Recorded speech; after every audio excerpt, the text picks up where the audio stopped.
আর নয় অপচয়। বন্ধুরা, হ্যালো গাইজ, আসসালামু আলাইকুম। আপনাদের সঙ্গে আজকে একটা এমন রেসিপি শেয়ার করতে যাচ্ছি যা আপনারা আগে কখনোই খাননি। প্রথমে দেখলে মনে হবে হয়তোবা এটা আপনাদের পূর্বের রেসিপির সঙ্গে মিল আছে, বাট পুরোটা দেখলে বুঝতে পারবেন আপনার পূর্বের কোনো রেসিপির সঙ্গে এটা মিল নেই, আর এবং এটা আপনারা, আমার মনে হয় আপনারা কখনো আগে খাননি। তাহলে চলুন আপনাদের সঙ্গে শেয়ার করে নিই পুরো রেসিপি।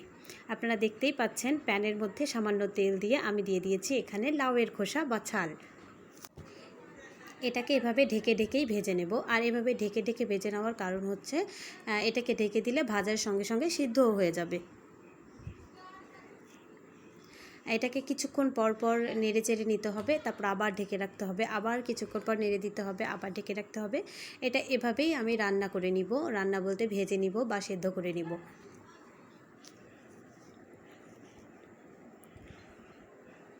আমি নিজেই এটা একদিন করেছিলাম, একদিন না বেশ কয়েকদিন করেছিলাম। এটা খেতে সত্যিই অসাধারণ, তাই ভাবলাম আপনাদের সঙ্গেও এটা আমি শেয়ার করে নিব। আপনারা অনেকেই লাউয়ের ছাল ভাজি খান, আবার অনেকেই লাউয়ের ছাল ভর্তা খান, আর আমার এটা আজকে একটু আলাদা রকমের। চলুন আপনাদেরকে দেখাচ্ছি।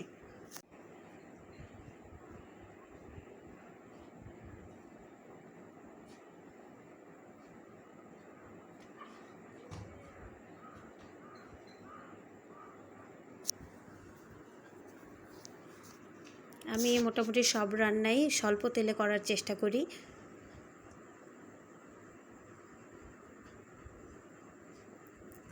এরকম ঢেকে ঢেকে ভেজে নিলে লাউয়ের ছালটা ভালোভাবে সিদ্ধও হয়ে যাবে। ভাজা তো হবেই, সঙ্গে সিদ্ধও হবে।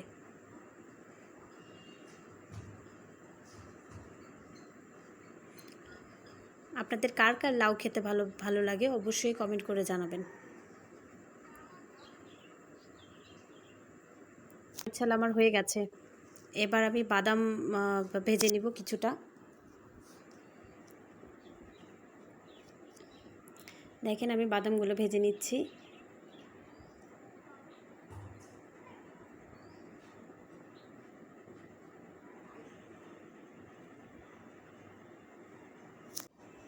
অনেকে বাদাম ভর্তা খেতেও ভালো লাগে। আর চীনা বাদামে প্রচুর ফলিক আছে, বা চীনা বাদাম স্বাস্থ্যের জন্য খুবই উপকারী।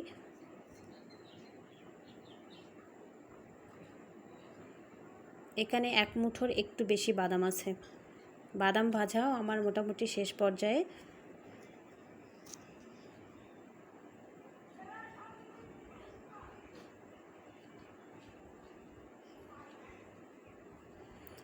বাদামটা ভেজে নেবেন, একদম খুব কড়া করে ভাজবেন না, একটু হালকা করে। তারপরে কিছু রসুন কোয়া এবং সঙ্গে কিছু শুকনো মরিচও ভেজে নিব।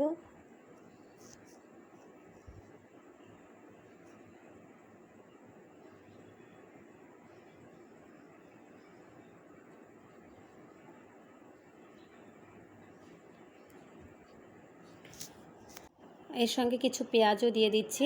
সবাই আলাদা আলাদা করে ভাজে, বাট আমি একসঙ্গেই সব ভেজে নিচ্ছি ব্যালেন্স করে।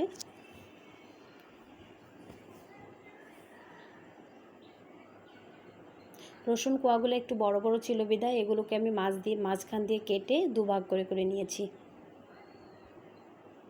দিয়ে দিয়েছি একটা মিডিয়াম সাইজের একটা বড় সাইজের পেঁয়াজ দিয়েছি। আর মোটামুটি রসুন 2-3টা দিয়েছি।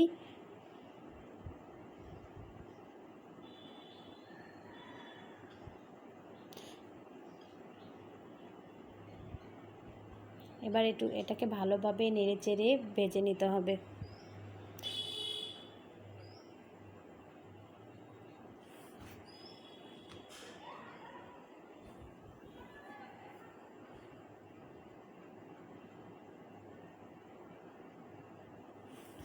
এটা ভাজা হয়ে গেলে তারপর আমি সবগুলো একসঙ্গে ম্যাশ করে নিব ব্লেন্ডারে।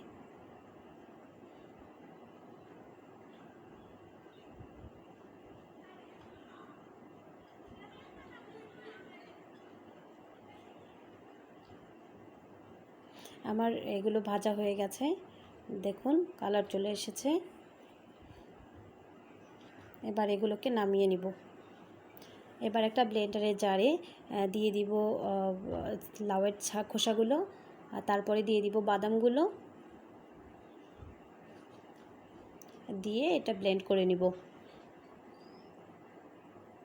এরকম করে আপনারা কখনো আগে ভর্তা খেয়েছেন? এভাবে লাউয়ের চাল দিয়ে বাদাম ভর্তা খেয়ে দেখবেন একবার হলেও। আমি শিওর এটা আপনাদের খুব খুব খুব ভালো লাগবে। এবার আমি মরিচ, পেঁয়াজ এবং রসুনগুলো দিয়ে দিলাম।